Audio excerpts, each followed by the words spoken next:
어머니, 죄송하지만 이제부터 따로 살고 싶어요. 어머니, 저 이제 따로 살고 싶어요. 그 말이 제 가슴을 찢어 놓았어요. 결혼한 지 겨우 6개월. 그동안 한 가족이라 믿었는데 며느리의 눈엔 미안함 한 톨 없었죠.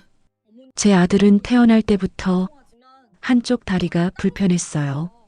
그래서 결혼 소식이 더 반가웠죠. 이제는 누군가 곁에서 함께 해주겠구나 싶었거든요. 그런데 행복은 길지 않았어요. 며느리의 말에 아들은 곤란한 표정만 지었어요. 며칠 후 저는 아들 부부에게 이야기했어요. 그래. 너희가 편하면 나야 괜찮지? 그렇게 짐을 싸서 나왔어요. 그날 밤 혼자 된 집에서 한참을 울었죠. 얼마 후 아들에게서 전화가 왔어요. 엄마, 집명의랑 통장 명의를 집사람 앞으로 돌리면 어떨까? 몸이 불편한 자신 대신 며느리가 생활을 책임지고 싶다더군요.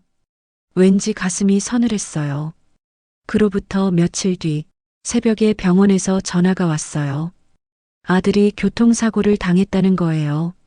아들은 의식이 없고 곁엔 아무도 없었어요. 며느리는 회사 일이 바쁘다며 병원에 한 번 오기도 힘들다 했어요. 저는 밤낮으로 아들 곁을 지켰죠. 며칠 뒤 아들이 깨어났어요. 저는 너무 기뻤답니다. 그런데 다음날 아들의 말을 듣고 가슴이 철렁했어요. 엄마 집사람이 사실 내 통장으로 자기 빚을 갚고 있었어요. 그 말을 듣는 순간 온몸이 떨렸어요. 저는 조용히 며느리의 과거를 알아봤어요. 그리고 알게 됐죠.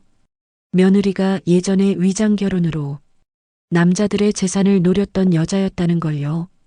다행히 명의를 넘기기 전이었어요.